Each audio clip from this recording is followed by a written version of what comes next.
Hello dear students, स्वागत है सभी का।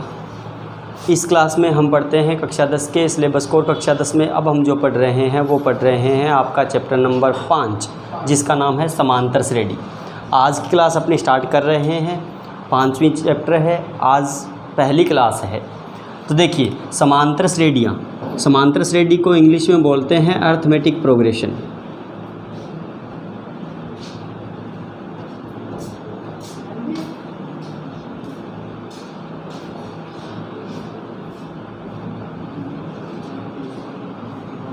अब सबसे पहले तो बात आती है बेटा कि ये श्रेणी होती क्या है, श्रेणी का मीन्स क्या होता है। समांतर की बात नहीं कर रहा मैं सीधी श्रेणी की बात कर रहा हूँ।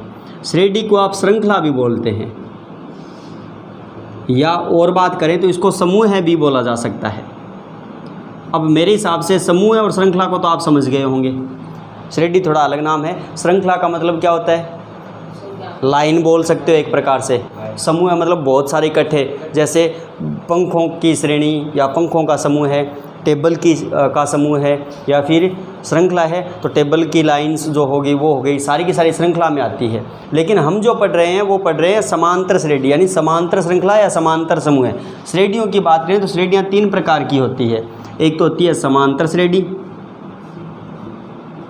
एक होती है गुणोत्तर श्रेणी, और एक होती है हरात्मक श्रेणी। 3 प्रकार की श्रेणियाँ होती है। ये दोनों आपके सिलेबस में है ही नहीं, आप पहली बार फेस कर रहे हो इस श्रेणी को, जिसका नाम है समांतर श्रेणी।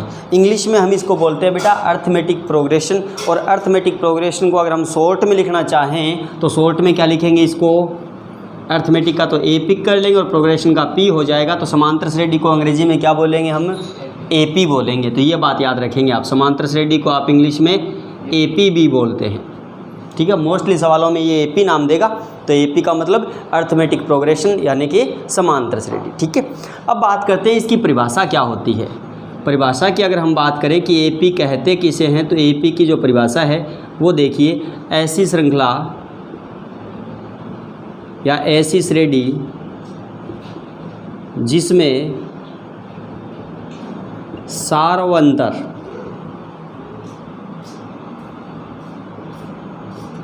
सदैव समान रहे, सदैव समान रहे।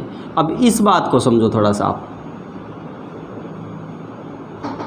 ऐसी कोई भी श्रेणी जिसमें सार्वंतर सदैव समान रहे।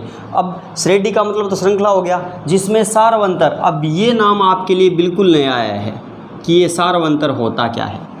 सार्वंतर का मतलब होता है बेटा क्रमागत 2 पदों के बीच का अंतर। क्रमागत का मतलब लगातार आने वाले, जैसे 5वां पद और 6ठा पद दोनों का अंतर करेंगे वो होगा सार्वंतर, या फिर चौथे का और तीसरे का अंतर करेंगे वो सार्वंतर होगा, 10वें का और 9वें का करेंगे वो सार्वंतर होगा। क्रमागत 2 पदों का जो अंतर होता है उसे कहते हैं सार्वंतर। तो यहाँ पर परिभाषा लिखा रहा हूँ मैं आपको सार्वंतर की, कि ये सार्वंतर होता क्या है। सार्वंतर इंग्लिश में हम इसको बोलते हैं बेटा कॉमन डिफरेंस। और कॉमन डिफरेंस को अगर हम शॉर्ट में लिखना चाहें तो इसको क्या लिखते हैं, CD लिखते हैं। लेकिन सार्वंतर समांतर श्रेणी में बात करते हैं तो हम इसे CD नहीं लिख करके हम इसको मोस्टली D के नाम से लिखते हैं। तो D का मतलब क्या होता है, डिफरेंस यानी सार्वंतर होगा। तो AP का मतलब समांतर श्रेणी हो गया और D का मतलब डिफरेंस यानी सार्वंतर हो गया। कहते किसे हैं, क्रमागत 2 पदों के बीच, क्रमागत 2 पदों के अंतर को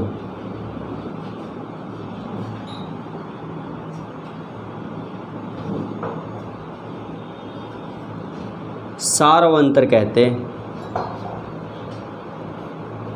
किन्हीं 2 पदों के बीच, क्रमागत बोला कंपलसरी है, लगातार आने वाले पदों का जो अंतर होगा वो सार्वंतर होगा। अब बात करते हैं कि एपी के जो पद होते हैं उनके पदों को हम क्या बोलते हैं। देखो बेटा, एपी का जो पहला पद होता है उसे हम A1 बोलते हैं, दूसरा पद जो होगा उसे हम A2 बोलेंगे, तीसरे पद को हम A3 बोलेंगे, चौथे को A4 बोलेंगे, A5 बोलेंगे। इस हिसाब से चलता जाएगा। और लास्ट में मैंने लिख रखा है AN। N का मतलब कितना भी हो सकता है, 10वां, 15वां, 20वां, 50वां, कंटिन्यू चलेगा। A पद होता है और पैरों में लगती है संख्या, पद नंबर। जैसे अगर मैं पूछूं बेटा A10 का मतलब क्या हुआ, समांतर श्रेणी का 10वां पद। अगर मैं पूछूं A50 क्या हुआ, समांतर श्रेणी का 50वां पद, यानी जो पैरों में संख्या बैठती है वो पदों का नंबर होता है और ए का मतलब होता है पद। A50 है मतलब AP का 50वां पद, A10 है मतलब AP का 10वां पद। ठीक है, अब यहाँ पे हमें निकालना है सार्वंतर, यानी D का मान निकालना है। तो D निकालने का जो तरीका है बेटा वो क्या कहता है, क्रमांगत दो पदों का अंतर, क्रमांगत दो पदों का अंतर। जैसे क्रमांगत ये दोनों आए हैं, इन दोनों का अंतर करेंगे तो अगले पद में से पिछला पद घटेगा, ध्यान करेंगे। तो A2 माइनस A1, D निकालने का ये सूत्र होता है। D का मतलब डिफरेंस निकालने का सूत्र। अगर आप इसका काम में नहीं ले तो D निकालने का आप ये सूत्र भी काम में ले सकते हो। जैसे इसमें से कौन सा घटेगा, पीछे वाला, तो A3 माइनस A2। अगर आप ये काम में नहीं लेना चाहते तो आप ये भी काम में ले सकते हो, A4 minus A3। But basically ज़्यादातर हम जिस फॉर्मूले का यूज़ करेंगे बेटा वो A2 माइनस A1 का होगा। निकालने को तो हम कोई सा भी निकाल सकते हैं, आपकी मर्जी है, सभी में सेम आएगा क्योंकि सारे पद एक जैसे, सभी सार्वंतर समान होगा, वही क्या कहलाएगी, समांतर श्रेणी कहलाएगी। जैसे अब अगर मैं आपको ये कहूँ बेटा मैंने यहाँ पे कोई श्रेणी लिख रखी है, मैं इसका समांतर श्रेणी नाम नहीं बोला, मैंने ये कोई श्रेणी लिख रखी है और मैं पूछूँ क्या ये समांतर श्रेणी है, क्या समांतर श्रेणी की एक ही निशानी होती है, क्या होती है, सार्वंतर समान रहता है, बस यही होती है और कोई अंतर नहीं, कोई फर्क नहीं होता। सार्वंतर क्या होता है, क्रमांगत दो पदों का अंतर। जैसे इन दोनों पदों का अंतर देखो कितने का है, इन दोनों का अंतर, इन दोनों का अंतर और इन दोनों का अंतर, सभी में सार्वंतर क्या आ रहा है, दो दो समान आ रहा है। सार्वंतर समान है इसलिए ये एक AP होगी, यानी ये एक समांतर श्रेणी होगी। आगे ना बात समझ में। समांतर श्रेणी का पता कैसे लगता है, उसके पदों का अंतर देखना होता है, उसका सार्वंतर देखना होता है कि सार्वंतर समान आ रहा है या नहीं आ रहा। अगर सार्वंतर समान आ रहा है मतलब वो AP है। ठीक है, अब बात करते हैं इसके पदों की कि बेटा आपने AP को बोला, ये भी रफ कर देता हूँ, सार्वंतर का फॉर्मूला D बराबर A2 माइनस A1 का होता है। मैंने यहाँ पे AP लिख रखी है, A1, A2, A3, A4, A5। यहाँ से हम एक सूत्र बनाना सीखेंगे बेटा, थोड़ा ध्यान से देखेंगे कैसे बनाया हमने। ये क्या है, समांतर श्रेणी का पहला पद, यानी A1 का मतलब होता है A। अब A बोलो या A1 बोलो, दोनों का मतलब एक ही होता है। A का भी मतलब भी पहला पद होता है और A1 का मतलब भी पहला पद होता है। उसके बाद ये हुआ A2 दूसरा पद। अब ये दूसरा पद जो है वो आएगा कैसे, जैसे मतलब मैंने यहाँ पे लिखा, अभी लिखा था मैंने आपको, और आपने कहा था सर ये AP बनेंगी क्योंकि इसमें सार्वंतर क्या आ रहा था बेटा, समान आ रहा था, है ना। तो इस AP में मैं अगर आपसे पूछूँ A1 कितना है तो आप क्या बोलोगे, A1 का मतलब क्या होता है, पहला पद जो कि 2 है। फिर मैं आपसे पूछूं बेटा A2 कितना है इसमें, तो आप बोलोगे सर 4 है। अब मेरे को ये बताओ ये 4 आया कैसे, अब 4 लेके कैसे आए आप ये कह सकते हो कि 4 लाने के लिए सर हमने पहले वाले पद में जो पहला पद था उसमें जो सार्वंतर था, सार्वंतर कितना था, 2 था, तो पहले पद में हमने सार्वंतर जोड़ दिया, दूसरा पद हमें मिल गया। यानी इस 4 को अगर मैं ऐसे बोलूँ 2 + 2, यानी ये 2 तो जो है वो तो है आपका पहला पद जिसे आप A बोल रहे हो, और ये 2 जो है वो है आपका सार्वंतर जिसे आपने निकाला था A2 माइनस A1 के सूत्र से, जो कितना आया था, 2 आया था। तो A2 बराबर 4 कैसे लिखा मैंने, 2 + 2, 2 मतलब पहला पद और ये 2 मतलब सार्वंतर। तो A2 का एक सूत्र मिल गया आपको, क्या, A + D। ये समझ में आया, A + D मैंने कैसे बनाया। A + D मतलब A2 मतलब दूसरा पद था, दूसरा पद कैसे निकालते हैं, पहले पद में सार्वंतर जोड़ने पर आगे वाला पद आएगा। तो पहला पद 2 था, 2 मतलब A1 था आपका, और उसमें सार्वंतर जोड़ दिया तो A + D कर दिया। तो A2 निकालने का फॉर्मूला आपको मिल गया A + D। फिर मैं बात करूं इसी समांतर श्रेणी के तीसरे पद की, इसी के तीसरे पद की, जो कितना था, 6 था। अब इस 6 को लिखूं कैसे, क्या 6 को बेटा मैं ऐसे लिख सकता हूँ, आप बोलोगे सर 6 को आप ऐसे लिख दो, 2 + 2 + 2, ये भी तो 6 होता है। या फिर बेटा अगर मैं ये कहूँ 2 + 2 × 2, ये भी तो 6 ही होता है।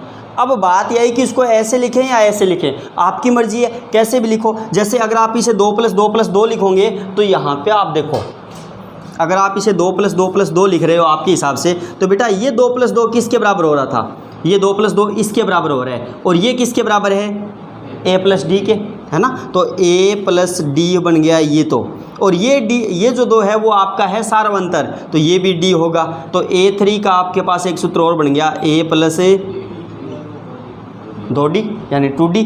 तो ये हो गया A3 निकालने का सूत्र a प्लस 2d। फिर आएगा A4 यानी चौथा पद। चौथा पद कितना है आपके पास? 8 है। A4 जो कि 8 है। अब इस 8 को हम क्या लिखेंगे? 2 + 2 + 2 + 2 लिखेंगे, यही बात है। और अभी आपने इन तीनों को क्या लिखा था? इन तीनों को अभी आपने लिखा था a + 2d लिखा था। तो ये तो a + 2d हो गया और प्लस ये 2, फिर आपका d हो गया। तो कितने हो गए? a + 3d हो गया। तो चौथा पद बन गया आपका a + 3d। अब अगर मैं पाँचवां और निकालना चाहूँ तो पाँचवां आपका कितना था? 10 था। 10 को कैसे लिखोगे? +2 और कर दोगे। अब +2 और कर दोगे तो इन चारों को अभी आपने लिखा है क्या? a + 3d लिखा है इन चारों को। तो एक d और जुड़ जाएगा, कितना हो जाएगा? a + 4d। अब इस बात को समझ लो यहाँ पे। अभी इतनी बातें तो मैंने आपको बनाया कैसे वो दिखा। अब इन दोनों में इनमें फ़र्क बताऊंगा सीधा हम कैसे निकालेंगे। हम ध्यान से देखेंगे। इसको बोलते हैं बेटा समांतर श्रेणी का व्यापक रूप, AP का व्यापक रूप। अब ये व्यापक रूप आपके हर जगह आया था। जब हमने दो चरों वाले रैखिक समीकरण युग्म किए थे तब भी व्यापक रूप होता था। a1x + b1x + c1 = 0, a2x + b2x + c2 = 0। जब हमने द्विघात समीकरण किया था उसका भी व्यापक रूप था ax² + bx + c a ≠ 0। और अब हम कर रहे हैं समांतर श्रेणी, तो उसका भी व्यापक रूप है। मतलब हर चीज़ का व्यापक रूप होता है। जनरल फॉर्म इसको इंग्लिश में बोलते हैं। हर चीज़ का मिलता है आपको। अब मैं कहूँ कि हमने ये 5 पद निकाल लिए जो हमने एक श्रेणी मानी थी उसको देख करके। अब इन पांचों में फ़र्क बताओ आप क्या है भाई। इस साइड में तो ये पहला पद है, ये दूसरा पद है, ये तीसरा, ये चौथा, ये पांचवा। इस साइड में कोई दिक्कत नहीं है। इस साइड में देखो आप, पहला पद जो था उसमें a आया है, दूसरा पद था उसमें भी a आया, तीसरे में भी आया, चौथे में भी आया, पांचवें में भी आया। मतलब a सभी में आ रहा है, प्लस सभी में लगा है। हम चाहें तो इसमें भी प्लस लगा सकते हैं, कोई फ़र्क नहीं है। तो a+ तो सभी में लगेगा, चाहे हम आगे के पद निकालेंगे तो a+ तो लगना ही लगना है। उसके बाद बात आई d की। तो बेटा जब पहला पद निकाला तो d कितनी बार लिखा? पहले पद में d कितनी बार लिखा? लिखा ही नहीं, मतलब 0 बार लिखा। इसे हम 0d बोल सकते हैं क्योंकि 0 का d से गुणा करके तो 0 ही होगा, कोई दिक्कत ही नहीं है। दूसरा पद जब निकाला तो d कितनी बार लिखा? 1 बार। तीसरे पद में d, चौथे में d, पांचवें में d। मतलब क्या देख रहे हो? जितने नंबर का पद निकाल रहे हो उससे एक कम करके d लिख रहे हो। बस यही बात ध्यान देनी है। अब मैं यहाँ से बिना कोई समांतर श्रेणी के आपसे छठा पद निकलवाऊंगा तो आप बोलोगे सर a+ तो लगना ही है। जितने नंबर का पद है उससे एक कम करके d कर देंगे, 5d। तो ये हो गया छठे पद का व्यापक रूप। अब अगर मैं आपसे पूछूं बेटा 10वें पद का व्यापक रूप बताओ तो आप बोलोगे a+ लगाओ जी, इससे एक कम कर दो, 9d हो जाएगा। अब मैं कहूँ बेटा समांतर श्रेणी का अन्वें पद का व्यापक रूप बताओ। ये तो 10वां था, ये n है तो अन्वा पद। तो आप बोलोगे a+ लगाओ जी, इससे एक कम करो। अब n से एक कम करें तो हमें क्या पता अभी n कितना है ना? तो हमें n का पता नहीं है, तो n में से हमें क्या करना पड़ेगा? एक कम करेगा तो n-1 और गुणा क्या लग जाएगा? d। ये एक सूत्र बन गया आपके पास समांतर श्रेणी का अन्वा पद ज्ञात करने का, जो आगे आपके बहुत ज़्यादा काम आएगा। 5.2 में लगभग सवाल में काम आएगा। ये an का मतलब क्या होता है? an का मतलब होता है AP का अन्वा पद। a का मतलब होता है बेटा पहला पद, n का मतलब होता है पदों की संख्या, और d का मतलब होता है सार्वंतर। अब यहाँ पे आप ध्यान से देखो तो 4 चीज़ें हो गई, an, a, n और d। इन चारों में कोई भी 3 मान दे करके एक मान आपसे पूछ सकता है। कोई भी 3 देगा और एक मान आपसे पूछेगा, और 3 दे के एक पूछ सकता है। अब उदाहरण के तौर पे हमने यहाँ पे एक बार फिर से बता दूँ, फिर हम कुछ प्रश्न पढ़ेंगे, कुछ क्वेश्चन हल करेंगे। AP किसे कहते हैं? जिसमें सार्वंतर सदैव समान रहे। सार्वंतर क्या होता है? 2 पदों का अंतर, क्रमांक 2 पदों का अंतर। और AP के जो पद होते हैं उनको हम क्या बोलते हैं? A1, A2, A3, A4, A5, A6, A7 आगे चलता रहता है। व्यापक रूप की बात करें तो पहले पद का व्यापक रूप A1 का A ही होता है। अब इसे +0d बोलो तो कोई दिक्कत नहीं है, न बोलो तो भी कोई दिक्कत नहीं है। पहले पद का व्यापक रूप A ही होता है, दूसरे का होता है a+d, तीसरे का होता है a+2d, चौथे का होता है a+3d और पाँचवें का होता है a+4d। जितने नंबर का पद है उससे एक कम करके d करना है, बस इतना से याद रखना है आपको। और अन्वय पद का सूत्र क्या होता है? a + n - 1 गुणा d होता है। अब देखो मैंने यहाँ पे कोई श्रेणी लिख दी,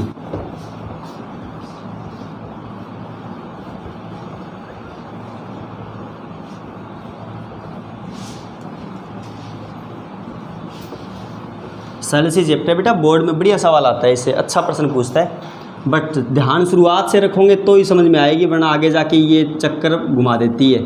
मैंने यहाँ पे एक AP लिखी,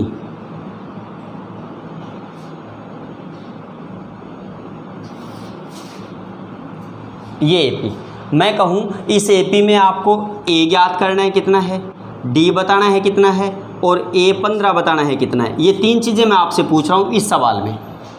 A का मतलब क्या होता है? A का मतलब पहला पद। पहला पद कितना है भाई? पहला पद है A का मान तो 1 आ गया। फिर आपसे पूछा है D, अब D निकालने का सूत्र क्या होता है? A2 माइनस A1, तो A2 का मान 5 माइनस 1 कितना आ गया? 4। फिर इसने पूछा आपसे A15 का मान।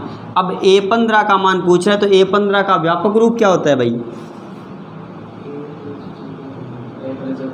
A+14D। A+ सभी में लगेगा, जितने नंबर का पद है उससे एकम D। तो A15 बराबर A का मान 1 है, 14 गुणा D का मान 4 है, 14 चौके 64, और सही है 14 चौके 64 होते हैं, 56 होते हैं, 56 और 1 कितने हो गए? 57। तो A15 का मान कितना हो गया? 57 हो गया। यानी बेसिक सी बातें याद रखो बेटा। A क्या होता है? पहला पद, D होता है सार्वंतर, और ये होता है 15वां पद। और कोई सा भी पद निकालने का जो सूत्र होता है वो होता है A+n-1 गुणा D, बस। और इस प्रश्नावली 5.1 और 5.2 में कुछ भी नहीं है, इजी सी है। अब पहला सवाल ऐसा ही था, AP आपको देगा, A का मान और D का मान पूछेगा। अब यहाँ पे मैंने एक बदलाव और कर दिया। मैं कहूँ यदि A का मान 3 है और D का मान 5 है, तो AP के प्रथम 5 पद बताओ। प्रथम 5 पद मतलब 1 से लेकर के 5 तक पद बताने हैं। मैंने आपको 2 चीज़ें दे रखी है, A का मान दे रखा है और D का मान दे रखा है। तो पहले निकालूंगा बेटा मैं पहला पद। पहला पद कितना है? 3 दे रखा है पहला पद। तो फिर निकालूंगा मैं इसका दूसरा पद, और दूसरे पद निकालने का सूत्र क्या होता है? A का मान 3, D का मान 5, दूसरा पद कितना हो गया? 8। फिर निकालूंगा मैं इसका तीसरा पद, सूत्र क्या होता है? A का मान कितना है? 2 गुणा D का मान 5 2 10, 10 और 3 13। फिर इसका निकालूंगा मैं चौथा पद, सूत्र क्या होता है? A+3D। A का मान 3 प्लस 3 गुणा D का मान 5, 15 और 3 18। फिर इसका निकालूंगा मैं पाँचवां पद, सूत्र होता है A का मान 3, 4 गुणा D का मान 5, 20 और 3। तो AP क्या बन गई है आपकी? 3 8 13 18 23 डैश डैश डैश डैश। ये वो AP है जो आपसे पूछ रहा था। ऐसा सवाल आपसे पूछेगा 5.1 का दूसरा सवाल। ऐसा सवाल 5.1 के पहले में पूछेगा, ये 5.2 के दूसरे में पूछेगा। अब एक सवाल और लिखता हूँ मैं।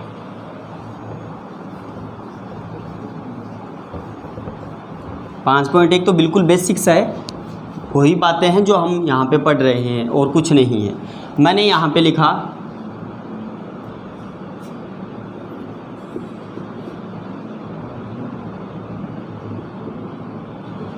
और मेरा ये प्रश्न कि बताइए दी गई श्रेणी AP है या नहीं है? AP है या नहीं? अब कोई भी श्रेणी AP कब बनेगी? कोई भी श्रेणी समांतर श्रेणी कब बनेगी ये बताओ? जिसमें सार्वंतर समान हो, सार्वंतर समान हो। तो अगर हमसे ये कोई बात पूछे बेटा, अगर हमें श्रेणी दे करके ये पूछे कि बताओ ये समांतर श्रेणी है या नहीं है, तो आपको करना क्या है? तो आपको कम से कम 3 बार सार्वंतर निकालना है। 3 बार कैसे? जैसे पहले A2 माइनस A1 कर लिया, फिर A3 माइनस A2 कर लिया, फिर A4 माइनस A3 कर लिया। कम से कम 3 बार सार्वंतर निकालेंगे, और अगर तीनों बार सार्वंतर बराबर आ गया तब तो वो समांतर श्रेणी होगी, क्योंकि सार्वंतर समान होता है तो वो AP बनती है, तब तो वो AP होगी, अदरवाइज वो AP नहीं होगी। ठीक है, तो यहाँ से हम निकालेंगे बेटा सबसे पहले D निकालूंगा तो सूत्र होता है A2 माइनस A1। A2 का मान -2 यानी 6। फिर D और निकालूंगा, लेकिन अब की बार सूत्र बदल दिया मैंने, A3 माइनस A2 तो 14 माइनस 8 6। फिर D निकालूंगा, सूत्र आ गया A4 माइनस A3, 21 माइनस 14 कितना बच गया? 7। अब बताओ क्या तीनों में सारा अंतर समान आया? 2 में आया, तीसरे में नहीं आया, तो नहीं है। तो हम नीचे क्या लिख देंगे? सारा अंतर समान नहीं है।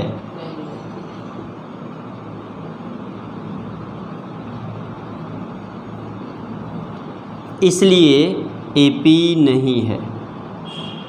अगर सार्वंतर समान होता तो AP बनती, अब सार्वंतर समान नहीं है तो ये AP भी नहीं है। तीसरे सवाल में आपसे इस हिसाब से श्रेणियाँ देगा और आपसे पूछेगा कि समांतर श्रेणी है या नहीं है। ठीक है, इस प्रकार के सवाल जो है वो हम प्रश्नावली 5.1 में करने वाले हैं। तो देखते हैं 5.1 का सवाल।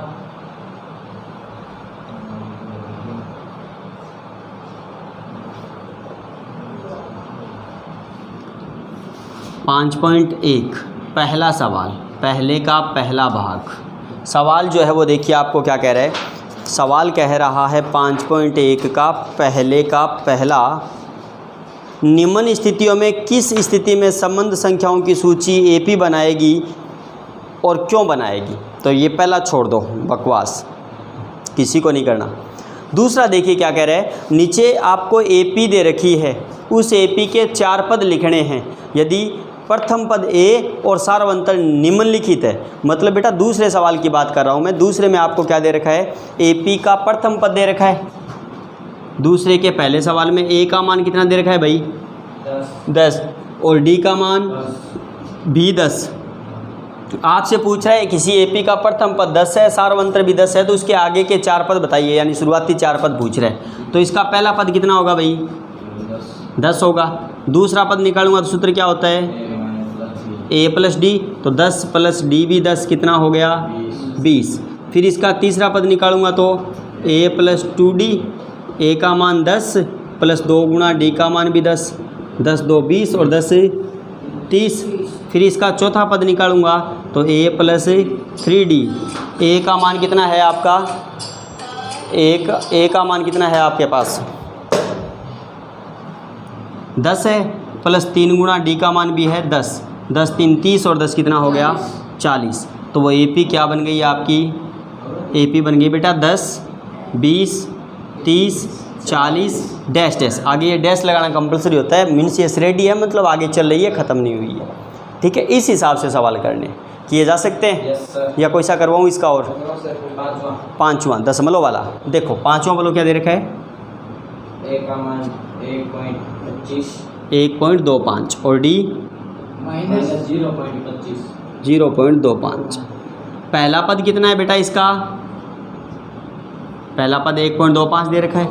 दूसरा पद निकालूंगा तो सूत्र होता है A प्लस D, A का मान 1.25 प्लस D का मान -0.25। दो निशान पास नहीं आते, ब्रैकेट लगा दिया तो 1.25 प्लस माइनस -0.25 कितने बचे? 0.25 में से 0.25 कट गए, 1 का 1 बच गया, तो मतलब 1.0। फिर इसका निकालेंगे तीसरा पद, सूत्र होता है A प्लस 2D, A का मान 1.25 प्लस 2 गुणा D का मान 0.25।